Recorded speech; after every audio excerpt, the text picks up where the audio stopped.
Assalamualaikum warahmatullahi wabarakatuh. Halo kawan pajak semua, senang sekali bisa berjumpa kembali di acara Rumpi Pajak KPP Madya Pekanbaru bersama saya Rovina Elizabeth Hulu. Hari ini saya ditemani oleh Kak Anita, penyuluh dari KPP Madya Pekanbaru. Halo Kak Anita, apa kabar? Halo Kak Lisa, kabar baik. Saya juga mau nyapa kawan pajak nih semua Kak Lisa. Halo kawan pajak semua, apa kabar? Semoga kawan pajak juga pada kesempatan ini kabarnya baik juga ya, seperti kita ya Kak Lisa ya, ceria.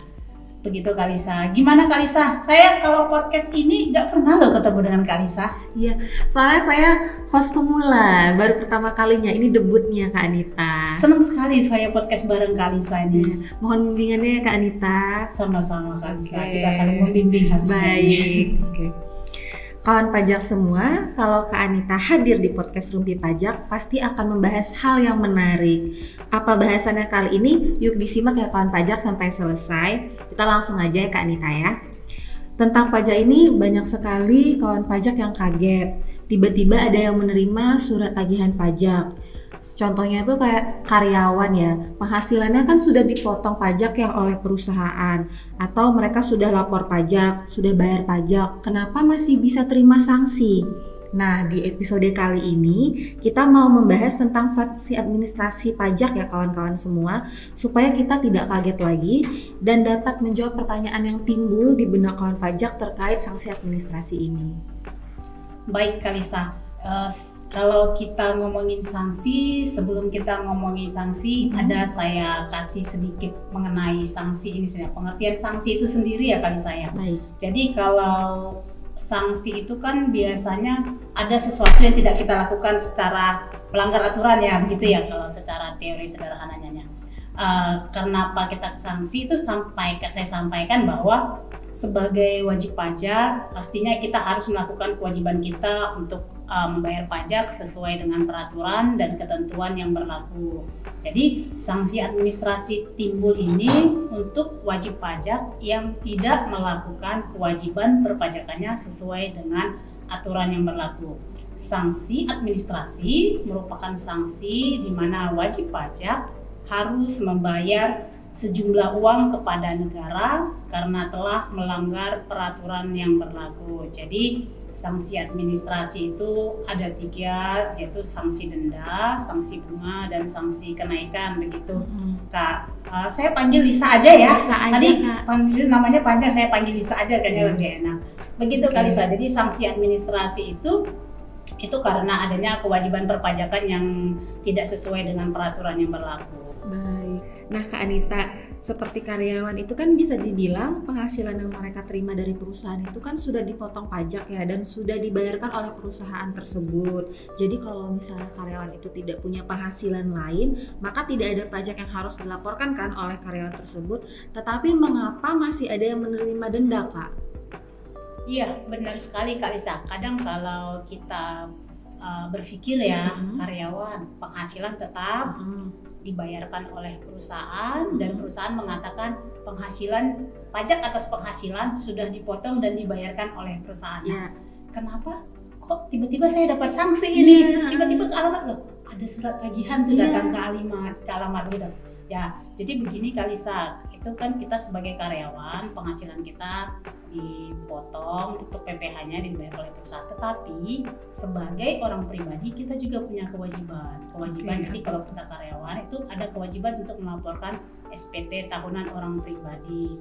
Jadi saya kasih beritahu kalau kewajiban untuk melaporkan SPT tahunan orang pribadi itu kan ada batas laporannya. Itu biasanya, bukan biasanya sih, batas laporannya itu tanggal 31 Maret tahun berikutnya. Jadi kalau tahun 2023 berarti batasnya 31 Maret tahun 2024. Nah, kalau memang penghasilan kita sudah dipotong, dibayar, tapi kan perusahaan tidak tahu harta kita, hutang kita, apakah kita punya penghasilan di luar dari perusahaan itu. Perusahaan tidak tahu, perusahaan hanya memotong dan menyetorkan PPh atas penghasilan kita dari perusahaan tersebut. Begitu Kak Lisa. Jadi orang pribadi itu dia tetap harus punya kewajiban, walaupun dia sebagai karyawan dia harus tetap melaporkan SPT tahunan orang pribadinya itu. Nah, pada saat si karyawan ini tidak melaporkan atau terlambat untuk melaporkan SPT tahunannya, itulah nanti dikenakan sanksi denda begitu. Oke, agak sedikit terbuka nih berarti pemikiran saya. Berarti selain si karyawan itu diam-diam aja ya, karena dia udah dipotong pajaknya oleh perusahaan, dia masih ada kewajiban lain ya untuk melaporkan SPT tahunannya. Iya, benar Kalisa. Oke. Padahal SPT tahunan itu diperlukan untuk melaporkan harta, utang, dan penghasilan lain kalau ada selain dari perusahaan itu. Baik Kak Anita, kalau untuk sanksi administrasi berupa denda itu karena apa aja ya Kak ya? Baik Kalisa, tadi saya sudah jelaskan sedikit ya, SPT orang pribadi tidak terlambat atau tidak melaporkan akan dikenakan sanksi denda 100.000. Nah, jadi sanksi denda itu adalah sanksi yang dikenakan kepada wajib pajak yang melakukan pelanggaran dalam hal kewajiban pelaporan pajak, seperti tidak menyampaikan SPT dalam jangka waktu yang ditetapkan atau terlambat menyampaikan SPT. Nah, untuk denda tidak lapor atau terlambat lapor tersebut itu tergantung dari jenis SPT-nya. Jadi ada denda nih. Jadi untuk denda tidak lapor atau keterlambatan itu tidak sama. Nah, jadi itu tergantung dari SPT yang terlambat atau tidak dilaporkan. Sesuai dengan pasal 7 ayat 1 Undang-Undang KUP, surat pemberitahuan tidak disampaikan dalam jangka waktu yang ditetapkan, maka dikenai sanksi administrasi berupa denda. Nah, untuk SPT tahunan nih untuk orang pribadi seperti tadi saya sebutkan itu ada dendanya 100.000. Itu 100.000 hanya sekali ya kali saya. Jadi kalau misalnya terlambat bukan 1 bulan 100.000 enggak. Jadi kalau dia terlambat lapor atau tidak lapor akan dikenakan sanksi denda itu 100.000. Nah, untuk SPT tahunan badan itu 1 juta lebih mahal. Lebih mahal ya Kak? Lebih mahal karena ini perusahaan itu harusnya lebih aware dia mengenai kegiatan usahanya, mengenai walaupun itu dia tidak punya kegiatan lagi ya kali saya. Jadi seperti orang pribadi, kalau dia sebelumnya karyawan, sekarang tidak punya penghasilan, tetap harus lapor sama dengan badan perusahaan. Jadi kalau sebelumnya itu aktif, sekarang sudah tidak punya proyek atau apa, tidak dilaporkan SPT-nya, tidak boleh, tetap harus dilaporkan. Nah, untuk SPT badan itu apabila terlambat atau tidak melaporkan sama sekali itu dikenakan denda 1 juta rupiah. Nah, begitu juga dengan SPT masa. SPT masa ini untuk masa PPN itu dendanya itu 500.000. Nah, untuk SPT yang jenis lainnya itu untuk denda sanksi administrasi dendanya itu 100.000. Jadi kalau dulu ada SPT masa pasal 23, ada SPT masa 4 ayat 2, itu per jenisnya 100.000. Per jenisnya 100.000. Nah, tapi sekarang kan sudah beda. Semuanya itu dilaporkan di SPT masa unifikasi. Oh iya. Tidak ada lagi yang pasal 23, pasal BPH final, itu semuanya unifikasi. Itu 100.000. Jadi SPT masa unifikasinya yang 100.000 tidak berjenis. Beda dengan SPT pasal 21 masih tersendiri ya kali saya ya. Jadi kalau terlambat melaporkan SPT masa pasal 21 100.000 dikenakan sanksi denda. Begitu Kalisa. Jadi ini kalau aku rangkum dikit aja Kak, SPT tahunan PPH badannya kalau terlambat atau tidak dilaporkan itu 1 juta. Kalau orang pribadi SPT tahunannya tidak dilaporkan atau terlambat itu 100.000. SPT masa PPN 500.000. Selain SPT masa PPN berarti 100.000 ya Kak ya. SPT masa ya. Kalau tadi itu sanksi administrasi denda udah Kak Anita jelaskan, kalau sanksi bunga itu gimana Kak? Nah, sanksi bunga ya kali saya.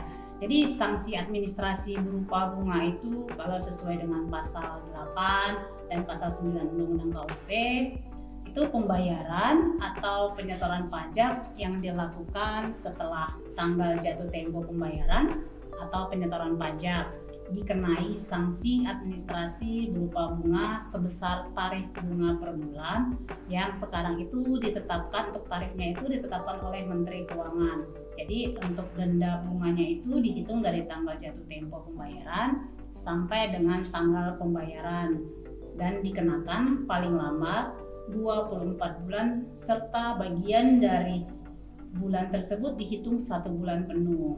Jadi untuk tarifnya itu ditetapkan oleh Menteri Keuangan. Ini untuk tarif berupa denda itu karena melakukan pembayaran atau penyetoran setelah tanggal jatuh temponya, begitu Kalisa.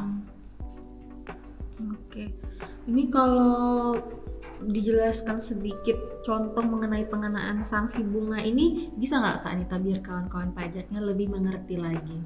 Oh, gitu ya. Contoh-contoh ini ya Kalisa ya. Baik, Kalisa tadi yang kalau tadi denda untuk pelaporan 100.000 ya untuk orang pribadi, ini kita contohkan lagi yang untuk terlambat.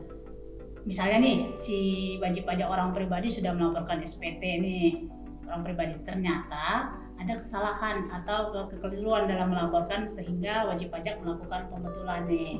Nah, misalnya kan untuk tahun pajak 2022 nih, wajib pajak itu kan harus menyetorkan atau melaporkan untuk SPT tahunan orang pribadinya paling lama 31 Maret 2023. Nah, terus pada saat kita bilang hari ini ya, hari ini tanggal 27 September 2024 ternyata ada kekeliruan nih dalam pelaporan yang tahun 2020 kemarin.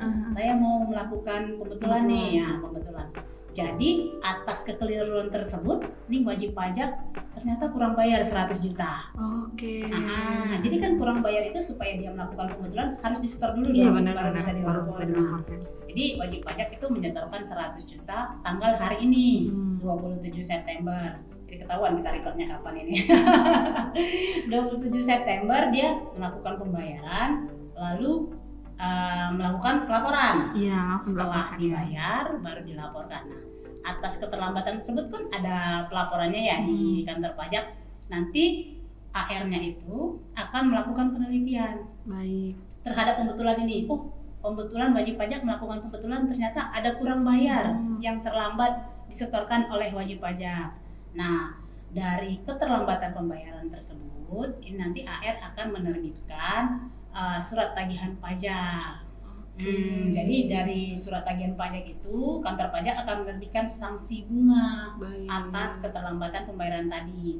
Karena batas pembayaran kan kita harusnya 31 Maret 2023. Namun wajib pajak baru melakukan pembayarannya 27 September 2024. Itu setahun lebih ya? Lebih Kak. Lebih hampir 2 tahun, 1,5 ya? 1,5 Kak. 1,5. Nah, dari keterlambatan 1,5 itu AR akan menghitung dan menerbitkan surat tagihan pajak nih. Jadi kalau tagihan itu ada rumusnya sebenarnya kali saya nggak langsung saya kasih denda segini dong, ada rumusnya. Ada rumusnya ya, nggak boleh sembarang karena kita kan berdasarkan aturannya kali saya. Jadi untuk rumus perhitungan bunganya itu, untuk denda bunga itu adalah itu pajak kurang bayar dikalikan dengan tarif bunga yang tadi ditetapkan oleh Menteri Keuangan dikali jumlah bunga keterlambatan. Jadi kalau kita hitung tadi kekurangannya ya, kekurangan yang terlambat disetor tadi itu 100 juta. Nah, 100 juta misalnya untuk tarif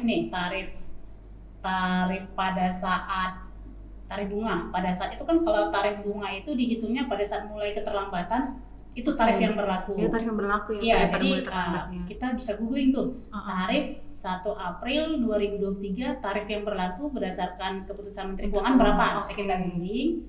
Jadi kalau kita googling itu 1 April 2023 itu tercantum dalam PMK 17 tahun 2023 itu kalau tarifnya itu 0,99%. Jadi tadi kekurangannya 100 juta dikalikan dengan 0,99% dikalikan dengan jumlah keterlambatan. Jumlah keterlambatannya itu dihitung dari mana? Dari 1 April 2023 sampai dengan 27 September 2024. Nah, dihitung tuh April, Mei, Juni. Kalau kita nggak salah hitung sih 18 bulan ya. Pas dia ya. Pas 1,5 bulan. Jadi kalau dihitung kita hitung 100 juta dikali 0,99% dikali dengan 18 itu hasilnya sekitar 17.820.000. Nah, nanti kalau kita duduk manis di rumah akan ada surat tagihannya. Datang ya Kak ya. Itulah yang mengagetkan kawan pajak ya Kak ya. Ini tadi sudah datang denda keterlambatan ada lagi ya kan Kak? Iya.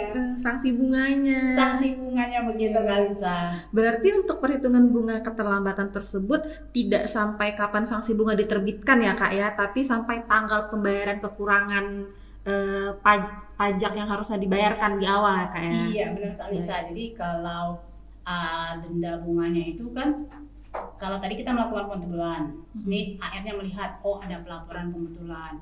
Mungkin saja pada saat kita setelah melakukan pembetulan, AR kan banyak yang harus diawasin ya. Benar-benar. Kita tidak langsung diawasin. Biasanya kita ngawasinnya bisa 2 bulan kemudian, 6 bulan kemudian, bahkan mungkin ada yang 1 tahun kemudian untuk yang AR yang wajib pajak yang banyak diawasin. Jadi tetap perhitungannya tuh sampai kita kapan bayar, bukan sampai tagihan tersebut diterbitkan. Begitu Kalisa. Oke, kita udah bahas 2 dari 3 sanksi nih. Yang pertama tadi sanksi denda, yang kedua sanksi bunga. Nah ini ada satu lagi nih yang awalnya tadi Kak Anita sebutkan, yaitu sanksi kenaikan. Kalau sanksi kenaikan itu sendiri gimana ya Kak? Nah ini sanksi kenaikan mungkin dari sanksi-sanksi yang ada, tadi sanksi denda, sanksi bunga. Mungkin ini sanksi kenaikan yang sanksinya yang lebih besar ya pada sanksi yang lainnya.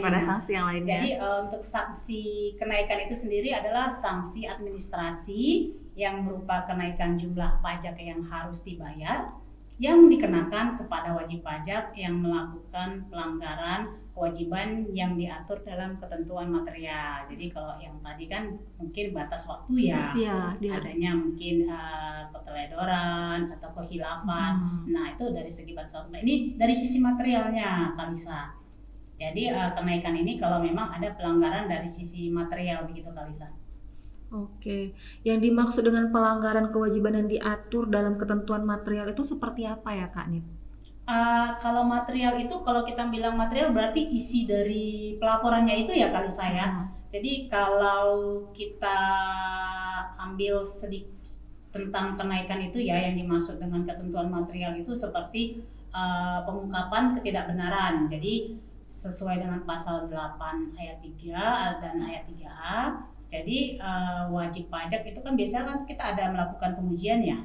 Untuk SPT itu kan kita self assessment. Itu diserahkan kepada wajib pajak untuk melaporkan melaporkan kewajiban perpajakannya. Nah, tapi kita berhak untuk melakukan pengujian terhadap pelaporan tersebut. Nah, jadi pada saat wajib pajak ini dilakukan pemeriksaan, mungkin dilakukan adanya bukti permulaan ya. Jadi walaupun wajib pajak ini sedang dilakukan pemeriksaan bukti permulaan dengan syarat DJP belum menyampaikan surat pemberitahuan, wajib pajak dengan kemauannya sendiri dapat mengungkapkan dengan pernyataan tertulis mengenai ketidakbenaran perbuatannya, disertai dengan pelunasan kekurangan pajak. Jadi pada saat kita dilakukan pemeriksaan bukti permulaan, ternyata nih si wajib pajak mengaku nih, oh iya, saya ada kesalahan pengisian. Ini saya akan buat pernyataan menyampaikan kalau pengungkapan. Saya ungkapkan nih kesalahan saya. Iya, kesalahan saya, ketidakbenaran saya dalam pengisian SPT. Nah, itu jika wajib pajak mengungkapkan tersebut, wajib pajak harus melakukan pelunasan pembayaran pajak atas kekurangan yang dilaporkan atau yang dibayarkan sebelumnya, disertai dengan sanksi administrasi berupa kenaikan sebesar 100%. Jadi kalau tadi kurang bayarnya 100 juta, begitu dia pengungkapan dia dikenakan sanksi kenaikan 100 juta lagi. Pokoknya 100 juta, sanksi kenaikannya itu 100 juta. Kalau tadi sanksi administrasi bunga hanya 17 juta ya? Iya Kak, 17 juta sekian lah. 17 juta sekian. Jadi kalau pengungkapan ini jadi ada kenaikan 100%. Begitu Kalisa. Nah, untuk contoh lain ya. Contoh lain itu kalau kayak seperti di KPP Madya itu kan banyak wajib pajak nih yang risiko rendah. Wajib pajak meminta untuk pengembalian pendahuluan atas PPN. Baik Kak. Jadi kan kalau pengembalian pendahuluan atas PPN itu SPT-nya masuk, minta pengembalian pendahuluan, dilakukan penelitian atas SPT tersebut, kita kembalikan. Iya, baik. Nah, misalnya ini si wajib pajak minta nih SPT PPN saya lebih loh 100 juta, saya minta dong kembaliannya. Nah, itu kita kembalikan. Baik. Nah, tapi kan namanya negara ya, nih lo minta kembali, kita periksa dong. Pos audit atas pelaporannya nih, bener nggak kamu harusnya mendapatkan pengembalian sebesar 100 juta. Nah, ini pos audit dilakukan oleh kantor pajak, ternyata setelah kami lakukan pemeriksaan, kamu lebih bayarnya tidak 100 juta loh gitu. Oke. Karena mungkin ada dari ketentuan material tadi itu ada pajak masukan yang dikreditkan secara aturan harusnya tidak dikreditkan. Oke, baik. Kalau pengembalian pendahuluan kan dikreditkan, dilaporkan lawan transisi, ya silakan kita kembalikan. Tapi setelah dilakukan pemeriksaan, ini tidak harusnya dikreditkan. Oke. Jadi yang 100 juta tadi, setelah lakukan pemeriksaan, harusnya yang bisa keluar 90 juta loh. 10 juta lagi kamu tidak berhak. Nah, atas 10 juta tadi yang tidak berhak itu, itulah yang dikenakan lagi sanksi kenaikan. Jadi kalau misalnya dia tidak berhak untuk pengembalian, ternyata dikembalikan, dia minta pengembalian, itu akan dikenakan sanksi kenaikan gitu Kalisa. Oke, terima kasih Kak Anita atas penjelasannya. Jadi sanksi administrasi pajak itu ada sanksi denda, ada sanksi bunga, dan juga ada sanksi kenaikan yang terakhir. Nah, ini ada satu pertanyaan terakhir ya Kak, dan yang paling penting menurut saya. Mengapa harus ada sanksi? Mengapa harus ada sanksi? Iya. Kalau kita hidup biasanya ada sanksi ya, kita melanggar lalu lintas, ada berapa polisinya, langsung ada tilangnya. Ada tilang tindakan langsung ya. Iya, kalau ada polisi. Jadi untuk pajak itu sendiri mengapa harus ada sanksi? Ya kembali lagi Kalisa. Jadi pajak itu merupakan kontribusi wajib kepada negara yang terutang oleh orang pribadi atau badan yang bersifat memaksa berdasarkan undang-undang dengan tidak mendapatkan imbalan secara langsung dan digunakan untuk keperluan negara sebesar-besarnya untuk kemakmuran rakyat. Jadi tadi ada kata-kata kontribusi wajib. Jadi kalau ada kontribusi wajib namanya kewajiban, kalau tidak melaksanakan kewajiban pasti ada sanksinya. Jadi kalau saya boleh mengutip nih sedikit dari Profesor Mardiasma ini seorang ahli ekonom nih. Ini wakil menteri keuangan kalau nggak salah ya. Iya. Jadi menurut beliau itu kenapa ada sanksi perpajakan itu sebagai jaminan bahwa ketentuan peraturan perundang-undangan perpajakan akan dituruti. Jadi dengan ada sanksinya ini wajib pajak akan berusaha untuk mentaati peraturan. Jadi dengan kata lain sanksi perpajakan ini merupakan alat pencegahan agar wajib pajak tidak melanggar norma-norma atau aturan perpajakan itu sendiri. Begitu Kalisa. Oke. Berarti sanksi ini apapun jenis sanksinya tadi itu adalah alat agar wajib pajak melaksanakan kewajiban perpajakannya sesuai dengan peraturan perundang-undangan ya Kak ya. Baik Kak Anita, sangat jelas mengenai penjelasan tentang sanksi administrasi yang disampaikan kali ini. Semoga penjelasan dari Kak Anita bisa menjawab pertanyaan dan menambah pengetahuan untuk kawan pajak semuanya. Sebelum kita tutup podcast hari ini, apa ada pesan yang ingin disampaikan kepada kawan pajak, Kak Anita? Ya, Kalisa, saya juga mau mengucapkan terima kasih kepada para wajib pajak, khususnya kepada para wajib pajak yang terdaftar di KPP Madya Pekanbaru. Saya mengucapkan terima kasih terhadap pemenuhan kewajiban perpajakan yang telah dilaksanakan oleh wajib pajak yang telah sesuai dengan peraturan perundang-undangan. Semoga kawan pajak dapat terhindar dari pengenaan sanksi tersebut. Begitu Kalisa. Baik, terima kasih banyak Kak Anita. Semoga informasi ini bermanfaat bagi kawan pajak semua. Kepada kawan pajak semua, kami mengucapkan terima kasih atas pemenuhan kewajiban perpajakannya sehingga terhindar dari pengenaan sanksi pajak. Dan kami sampaikan kembali bahwa segala pelayanan yang diberikan oleh KPP Madya Pekanbaru adalah gratis, tidak dipungut biaya. Di akhir episode kali ini kami mohon maaf jika ada kesalahan, baik dari kesalahan kata maupun ucapan. Saya Rovina Elizabeth Hulu dan Kak Anita mengucapkan terima kasih dan sampai jumpa di episode podcast Rumpi Pajak lainnya. Pajak buat Indonesia Maju. Bye.